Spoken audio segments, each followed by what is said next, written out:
On a bright and unexpectedly warm spring day in New York City, the bustling streets were alive with the energy of millions.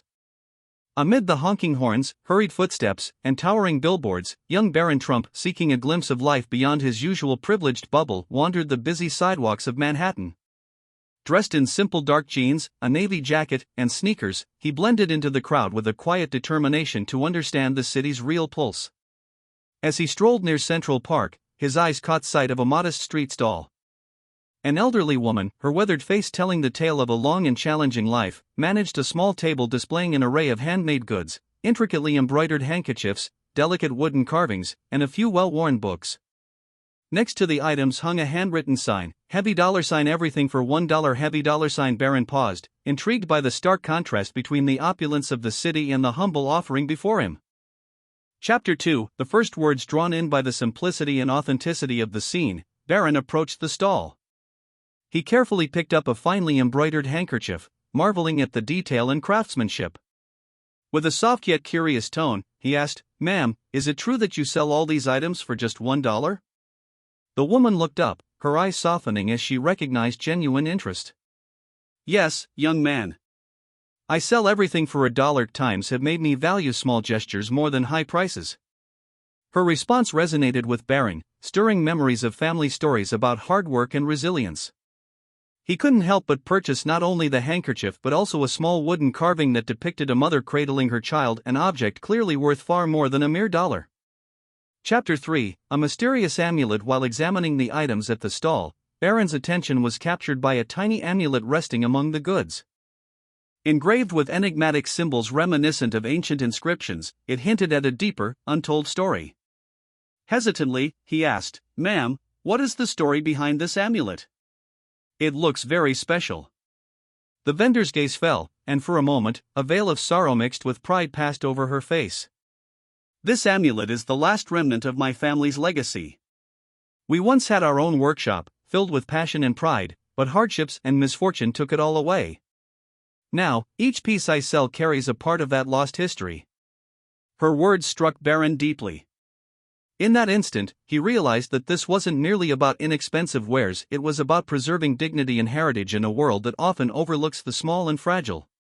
Chapter 4, a silent conversation within. Standing there amid the busy New York streets, Barron felt a mix of emotions, a blend of sorrow, empathy, and a fierce determination to make a difference.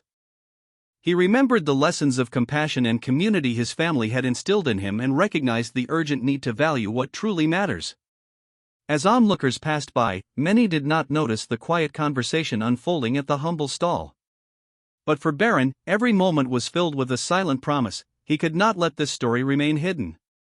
Chapter 5, stirring the crowd. The conversation soon took a dramatic turn when, as Barron continued to admire the crafts, a bystander, a local resident, stopped short, astonished at the low price. "You really are buying these for $1? She deserves so much more for her hard work." One by one, strangers began to gather around the stall. What had started as a solitary act of curiosity now transformed into a communal outpouring of concern and support. A few people whispered about how such talent should never be undervalued, while others expressed admiration for the vendor's quiet dignity. Chapter 6, a bold and generous gesture. Feeling the collective empathy growing in the crowd, Barron reached into his wallet and withdrew a crisp $100 bill. With unwavering resolve, he handed it to the vendor. "Please, consider this an investment in your future. Your work deserves fair recognition." The woman's eyes widened in disbelief as she clutched the money with trembling fingers. In that moment, the small act of generosity transcended mere currency. It was a declaration that even in a vast city, one caring heart could spark change. "Thank you, young man. I can't begin to express what this means to me," she whispered, tears of gratitude welling up in her eyes. Chapter 7, the ripple effect. Almost immediately, the atmosphere around the stall shifted. Curious onlookers, inspired by Barron's kindness, began contributing small amounts of money of their own. What was once an isolated transaction became a chain reaction. The vendor's humble stand transformed into a beacon of hope and community spirit as people offered their support, some even suggesting ways to help her reopen her long-lost workshop. Soon, local residents, moved by the scene, gathered to share their own stories of struggle and perseverance. A local businessman proposed a fundraiser, while another suggested hosting a community event to showcase her work. The stall, once overlooked, had become the epicenter of a grassroots movement. Chapter 8: A media sensation unfolds before long. Bystanders began recording the encounter with their smartphones. The video quickly spread on social media, capturing the public's imagination. Headlines emerged: Barron Trump's act of kindness sparks a new wave of community support. A $1 vendor's story: how one gesture inspired New York. Journalists arrived, eager to capture every detail. In interviews, people spoke passionately about the power of compassion and the importance of recognizing the value of every human effort. The vendor's story resonated far beyond the busy streets, igniting discussions about economic inequality and the hidden struggles of everyday heroes. Chapter 9: Facing adversity. Not everyone viewed the events with admiration. Soon, whispers of skepticism arose. Some questioned the authenticity of the vendor's story, suggesting that she might be part of a scam. Online, a small faction attempted to discredit her by alleging poor quality in her crafts. The tension mounted, and the vendor found herself under a cloud of doubt that threatened to undo the goodwill generated by the encounter. Barron, sensing the emerging controversy, took a stand. He organized a press conference to address the situation head-on, presenting evidence of the vendor's craftsmanship and sharing heartfelt testimonials from community members. His firm, yet compassionate, defense silenced many critics and restored public faith in her work. Chapter 10: Uniting the community. In the wake of the press conference, local charitable organizations and community leaders joined forces to create a support network for the vendor. A grassroots campaign was launched to raise funds for restoring her workshop, which had once been the heart of her family's legacy. Volunteers helped refurbish her stall, and a new gallery was established where her creations could be showcased to a wider audience. Barron played a crucial role in coordinating these efforts, using his influence to bring together diverse groups, from local businesses to nonprofit organizations. The campaign became a symbol of collective action, inspiring others to look beyond their differences and focus on what united them. Chapter 11: Personal growth and reflection. During the weeks that followed, Barron found himself deeply changed by the experience. In quiet moments, he reflected on the lessons he had learned about humility, responsibility, and the power of a single act of kindness.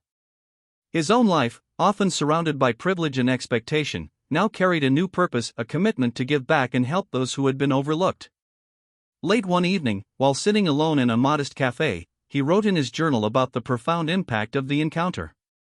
He noted that real strength is not measured by wealth or status but by one's willingness to lift others up, even when the world seems indifferent. Chapter 12: A legacy of kindness. As the community's efforts gained momentum, the vendor's story began to take on a life of its own. Videos, interviews, and heartfelt testimonials spread across social media, and soon her humble stall became a landmark of hope in New York City. The campaign raised hundreds of thousands of dollars, enough not only to restore her workshop but also to establish a foundation supporting local artisans. Barron's role in this movement was celebrated widely. He was invited to speak at community events and on television, where he shared his belief that every small act of kindness can spark significant change. His message was clear: it is our shared responsibility to recognize and nurture the human spirit in every corner of our society. Chapter 13: Trials and Triumphs. However, the journey was not without its challenges. As the story gained international attention, pressures mounted from various interest groups. Some political commentators questioned whether the media was exaggerating the vendor's story for sensational headlines. Others raised concerns about the rapid fundraising efforts and the transparency of the campaign. Undeterred, Barron organized additional community forums to address these concerns, inviting independent auditors and local leaders to review the progress. The open dialogues fostered trust and further united the community. Even amid criticism, the spirit of kindness prevailed, and the campaign grew stronger with each passing day.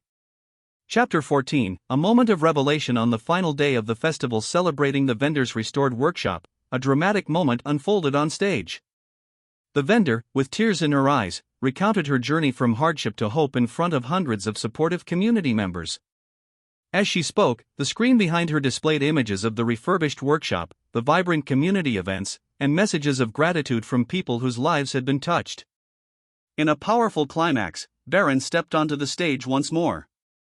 Amid roaring applause, he declared, "This is not just about one person or one act of generosity. It is about all of us, coming together to ensure that no talent goes unrecognized and no hardship goes unnoticed." His words resonated deeply, bringing many to tears. The vendor and Barron embraced, symbolizing the unity and compassion that had transformed a simple street encounter into a powerful movement. Chapter 15: The lasting impact. In the months that followed, the story of Barron Trump and the $1 vendor continued to inspire. The Vendors Foundation became a catalyst for change in the local art and craft community, offering resources, training, and support for countless artisans. Barron continued to speak out about the importance of empathy, using his platform to advocate for greater social responsibility. The event was widely remembered as a turning point, a moment when the eyes of a bustling city were opened to the simple truth that even the smallest act of kindness can create ripples of change. It was a testament to the enduring power of human compassion, and a reminder that, despite our differences, we are all connected by our shared desire to make the world a better place. Epilogue: a beacon of hope today, the restored workshop stands as a living legacy, a place where art, history, and community converge. The story of the $1 vendor and the generous young man continues to be told, inspiring people around the world to act with kindness, to value every human effort, and to remember that true wealth lies in our hearts. As Barron Trump reflects on that fateful day, he knows that his journey of compassion has just begun. The legacy of that encounter lives on in every smile, every act of support, and every life touched by a simple gesture of goodwill. In a world often divided by wealth and power, this story remains a shining beacon of hope and unity.